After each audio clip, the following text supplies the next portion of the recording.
నమస్తే, నేను Chandana. Welcome to Great Andhra big story. ప్రజాస్వామ్యం అంటే ఏంటి? మెజార్టీ ప్రజలను మెప్పించిన వాడి చేతికి అధికారం ఇవ్వడం. మెజార్టీ అనే పదానికి నిర్వచనం ఏంటి? 100 మంది ప్రజలు ఉంటే కనీసం 51 మంది ఎవడి వైపు మొగ్గుతారో వాడే మనకు నాయకుడు. రాబోయే 5 ఏళ్ల పాటు మన జీవితాలను నిర్దేశించేది వాడే. మనం ఎలా బతకాలో, ఏం తినాలో కూడా వాడే నిర్ణయించగలడు. మెజారిటీ అనే జనాభిప్రాయాన్ని నిర్ణయించడానికి ఇంతకంటే వేరే మార్గం మనకు లేదు. తెలంగాణలో ఒక నియోజకవర్గంలో 39% ఓటింగ్ మాత్రమే నమోదైంది. అంటే అక్కడ 20% ఓట్లు సాధించిన వాడు ఎమ్మెల్యే అవుతాడు. 100% మంది ప్రజల భవిష్యత్తు, వారి జీవితాలు సదరు 20% మంది మెచ్చిన వాడి చేతిలో ఉంటాయి. దీనిని ఎలాంటి ప్రజాస్వామ్యం అనుకోవాలి? ఇలాంటి ప్రజాస్వామ్య హననానికి బాధ్యులు ఎవరు? బద్ధకమో, నిర్లక్ష్యమో, నిర్లిప్తతో, నాయకుల పట్ల ఒక రకమైన అసహ్య భావమో ఏదైనా కావచ్చు కాక, కానీ ఓటింగ్ ప్రక్రియలో పాల్గొనకుండా ఇళ్లలోనే కూర్చుండిపోయే పెడబుద్ధుల మన సోదరులే ఇందుకు బాధ్యులు. వారి వైఖరితో నష్టమేమిటి, ఆ నష్టానికి విరుగుడే లేదా అనే చర్చను రేకెత్తించే ప్రయత్నమే ఈ వారం గ్రేట్ ఆంధ్ర బిగ్ స్టోరీ. ఇల్లు కదలని ఓటరు గణాలు, ప్రజాస్వామ్య హంతకులు. భారతదేశం ప్రపంచంలోనే అతిపెద్ద ప్రజాస్వామ్య దేశమని మనం జబ్బలు చరుచుకుంటూ ఉంటాం. 150 కోట్ల జనాభా ఉన్న భారతదేశం గనుక సంఖ్యాపరంగా ఆ సంగతి నిజమే. కానీ మన దేశంలో ప్రజాస్వామ్యానికి దక్కుతున్న గౌరవం ఎంత? దేశ గమనాన్ని నిర్ణయించే చట్టసభల ప్రతినిధులను ఎన్నుకునే ఎన్నికల్లో ప్రజలు ఎంత చురుగ్గా, ఉత్సాహంగా, బాధ్యతగా పాల్గొంటున్నారు అనేది కీలకమైన ప్రశ్న. కేవలం మనది జనాభాగా పెద్ద దేశం గనుక మాత్రమే అతిపెద్ద ప్రజాస్వామిక దేశంగా కీర్తిని పొందుతూ ఉంటే అది చాలా అవమానకరం అనుకోవాలి. ఓటు వేయడానికి గైర్హాజరు కావడం అనేది నగరాల్లోనే ఎక్కువగా కనిపిస్తోంది. సంపన్న, చదువుకున్న వర్గాల నుంచే ఓటు వేయటం పట్ల విముఖత కూడా వ్యక్తమవుతోంది. ఎవరిని అడిగినా తమదైన ఒక సొంత వాదన వారు వినిపించవచ్చు. కానీ పోలింగ్ శాతం తగ్గటం వలన అందరూ కలిసి అంతిమంగా భారతదేశపు ప్రజాస్వామ్యాన్ని ఖూనీ చేస్తున్నారని మాత్రం అంగీకరించాల్సిందే. కానీ పోలింగ్ శాతం తగ్గటం వలన అందరూ కలిసి అంతిమంగా భారతదేశపు ప్రజాస్వామ్యాన్ని ఖూనీ చేస్తున్నారని మాత్రం అంగీకరించాల్సిందే. ఓటు వేయడానికి రాని వారు సగానికంటే ఎక్కువగా ఉన్నప్పుడు అక్కడి ఎన్నికలను మెజారిటీ ప్రజల తీర్పుగా మనం ఏ రకంగా భావించగలం? నాయకులను మనం నిందిస్తుంటాం, పరిపాలన సరిగా లేదని ఆక్షేపిస్తుంటాం. మళ్ళాంటి వాళ్ళు కోకొల్లలుగా ఉంటారు. ఎన్నికల్లో పోటీ చేసే ప్రతి వ్యక్తి కూడా అవినీతి స్వరూపంగా వారు భావిస్తుంటారు. వారు దుర్మార్గులను ఆరోపిస్తుంటారు. ఆ దుర్మార్గులను కట్టడి చేయడానికి అస్త్రం తమ చేతిలోనే ఉన్నదని మాత్రం విస్మరించరు. అభ్యర్థులు అందరూ కూడా వారికి గంపగుత్తగా, దుర్మార్గులుగా కనిపించవచ్చు గాక, కానీ తప్పనిసరిగా పోలింగుకు వచ్చి కనీసం నోటాకు ఓటు వేయడమైనా తమ కర్తవ్యాన్ని మర్చిపోతుంటారు. ప్రజలు కరెక్ట్గా స్పందించినట్లయితే అభ్యర్థులకు దక్కే ఓట్లు ఎలా ఉన్నప్పటికీ కనీసం నోటా ద్వారా తమ అసమ్మతిని తెలియజేయడానికి వీలుంటుంది. ఇప్పుడు తెలంగాణ ఎన్నికలు ముగిసిన నేపథ్యంలో ప్రజలు ఓటింగ్ పట్ల స్పందిస్తున్న తీరు మరోసారి చర్చనీయాంశమవుతోంది. నవంబర్ 30వ తేదీన జరిగిన పోలింగులో తెలంగాణ వ్యాప్తంగా 70.34% ఓటింగ్ జరిగింది. నిజానికి ఇది 2018 ఎన్నికల్లో జరిగిన పోలింగ్ కంటే 3% తక్కువ. అత్యధికంగా మునుగోడు నియోజకవర్గంలో 91% పోలింగ్ నమోదు కాగా, అత్యల్పంగా యాకుత్పురా నియోజకవర్గంలో 36.9% నమోదైంది. హైదరాబాద్ జిల్లాలో అత్యల్పంగా 46.56% నమోదు కావటం విశేషం. ఈ గణాంకాలను గమనిస్తే మనకు సిగ్గనిపిస్తుంది. నగర జీవులు కనీసం 50% మంది కూడా పోలింగ్ లో పాల్గొనలేదు. ఒక నియోజకవర్గంలో కేవలం 37% ఓట్లు పోలైతే 18% ఓట్లు దక్కిన వ్యక్తి అక్కడ ఎమ్మెల్యే కాగలడు. మరి అది నిజమైన ప్రజాస్వామ్యమని ఎలా అనిపించుకుంటుంది? నగరాల్లో పెద్దగా చదువుకున్న వాళ్ళు, సంపన్నులు, ఉద్యోగ వర్గాలు ఎక్కువగా ఉంటారని మనం అనుకుంటాం. అందుకే నగరాల్లో ఇచ్చే తీర్పునకు, గ్రామాల్లో వెల్లడయ్యే ప్రజా తీర్పునకు వ్యత్యాసం ఉంటుందని కూడా అనుకుంటాం. కానీ ఆ వ్యత్యాసం ఎప్పుడు ప్రతిఫలిస్తుంది? నగరాల్లో ఉన్న వాళ్లంతా నిజంగా ఓటింగులో పాల్గొంటే మాత్రమే కదా. కానీ ఆ వ్యత్యాసం ఎప్పుడు ప్రతిఫలిస్తుంది? నగరాల్లో ఉన్న వాళ్లంతా నిజంగా ఓటింగ్ లో పాల్గొంటే మాత్రమే కదా.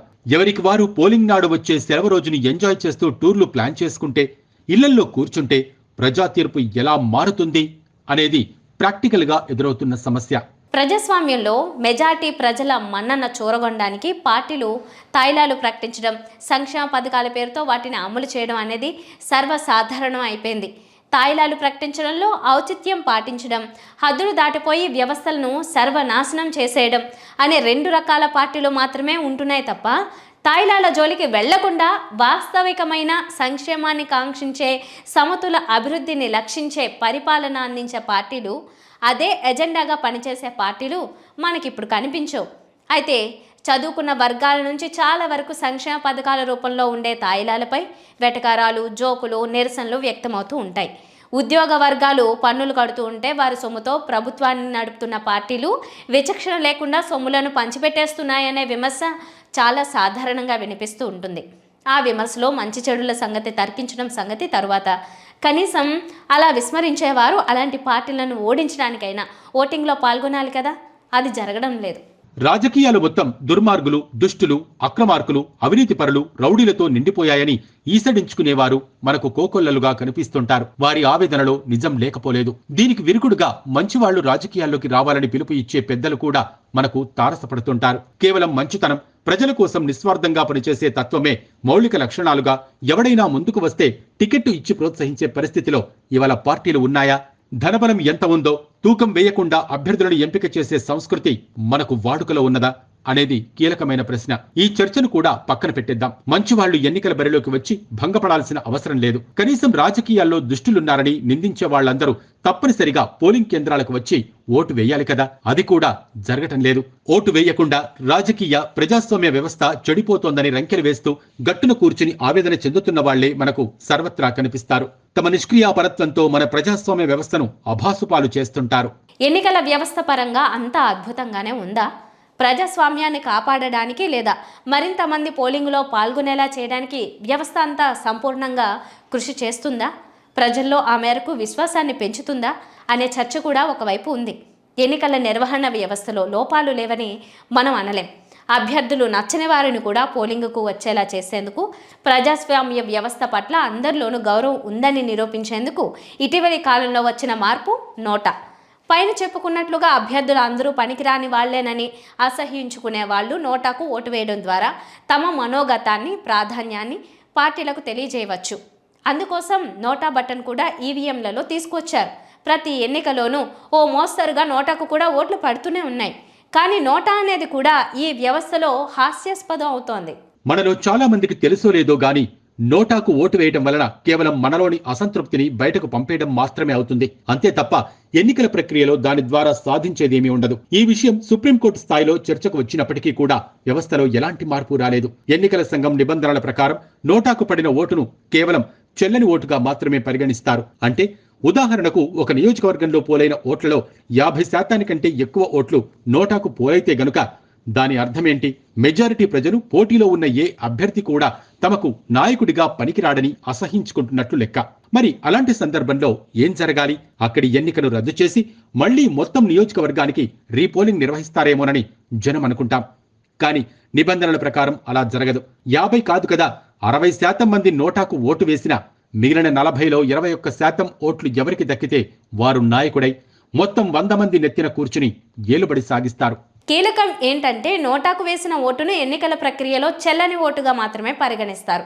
ఇంతమంది నోటాకు ఓటు వేశారని మనం లెక్కలు వేసుకోవాల్సిందే తప్ప అవన్నీ చెల్లని ఓట్లే. మెజార్టీ నోటాకు పడితే రీపోలింగ్ నిర్వహించే ఏర్పాటు ఉన్నట్లయితే కొంచెం మార్పు ఉంటుందని కనీసం ఊహించవచ్చు. కానీ అలాంటి ఏర్పాటు మన వ్యవస్థలో లేదు. ప్రజల ఓటు హక్కును ఏదైతే పాశుపతాస్త్రం అని మనం చెప్పుకుంటూ ఉంటామో అలాంటి ప్రజల చేతిలోని ఓటు హక్కును సాక్షాత్తు ఎన్నికల సంఘమే నవ్వుల పాలు చేస్తున్న నిబంధన ఇది. ఎన్నికల వ్యవస్థలో ఏ మంచి మార్పును తీసుకురావాలన్నా సరే ఇది అతిపెద్ద దేశం. 150 కోట్ల జనాభా ఉన్న దేశం. వివిధ భౌగోళిక వాతావరణ వైవిధ్యాలున్న దేశం. ఆచరణలో అలాంటి మంచి మార్పులు సాధ్యం కావు అనే నకారాత్మక భావనతోనే ప్రతిదానిని ప్రారంభించడం మనకు అలవాటైపోయింది. కానీ మనకంటే చిన్న దేశాలే అయినప్పటికీ ప్రజాస్వామ్యాన్ని నిజంగా గౌరవిస్తున్న అనేక దేశాల్లో నిర్బంధ ఓటు విధానం అమల్లో ఉంది. ఓటును అనుమతించే వయస్సు వచ్చిన ప్రతి ఒక్కరూ కూడా ఓటు వేసి తీరాలి. లేకపోతే శిక్షలుంటాయి. ఈ శిక్షలు ఒక్కో దేశంలో ఒక్కో తీరుగా అమలవుతాయి. ఆస్ట్రేలియాలో 18 ఏళ్లు నిండిన ప్రతి ఒక్కరూ ఓటు వేయాలి. వేయకపోతే $20 జరిమానా విధిస్తారు. బెల్జియంలో మొదటిసారి ఓటు హక్కు వాడుకోకపోతే €80, రెండోసారి కూడా వేయకపోతే €200 జరిమానా ఉంటుంది. వరుసగా 4 సార్లు ఓట్లు వేయకపోతే ఓటర్ లిస్టులో వారి పేరు తీసేస్తారు. పోతే పోయింది అనుకోవడానికి వీల్లేదు. అలాంటి వారికి ఉద్యోగ అవకాశాలు, ప్రభుత్వ పథకాల్లో ప్రాధాన్యం ఉండదు. అలాంటి అన్ని అవకాశాలను వారు కోల్పోతారు. బ్రెజిల్లో కూడా జరిమానా ఉంది. గ్రీసు, ఈజిప్టు దేశాల్లో అయితే ఓటు వేయని వారిపై విచారణ చేపడతారు. సరైన కారణం చెబితే సరే, లేకపోతే జైలు శిక్షే. పెరూలో ఓటు వేయని వారి డ్రైవింగ్ లైసెన్స్ రద్దవుతుంది. ఇలా ఒక్కో దేశంలో ఒక్కో రకమైన నిబంధనలతో ప్రజలందరూ కూడా అనివార్యంగా ఓటింగులో పాల్గొనే ఏర్పాట్లున్నాయి. సాంకేతికంగా ఇంత అభివృద్ధి చెందుతున్నాం, అద్భుతాలు సృష్టిస్తున్నాం. ఇంత చేస్తుండగా సాకులు వెతుక్కోకుండా మన దేశంలో కూడా నిర్బంధ ఓటు విధానాన్ని మనం తీసుకురాలేమా అనేది ఆలోచించాల్సిన అవసరం ఉంది. ప్రజాస్వామ్యం అనేది ప్రజలు వేసే ఓటు మీదనే ఆధారపడి నిర్మాణం అయ్యే అతి గొప్ప వ్యవస్థ. అలాంటప్పుడు అసలు ఓటు వేయకుండా ఉండేవారికి ప్రజాస్వామ్యంలో దొర్లే లోపాల గురించి మాట్లాడే హక్కు లేదు. దేశం సరైన అభివృద్ధిని సరైన దిశలో సాధించాలంటే అది ప్రజాస్వామ్య వ్యవస్థలో మాత్రమే సాధ్యమవుతుంది. ప్రతి ఒక్కరూ ఓటింగ్లో పాల్గొన్నప్పుడు మాత్రమే సాధ్యమవుతుందని కూడా గుర్తుంచుకోవాలి.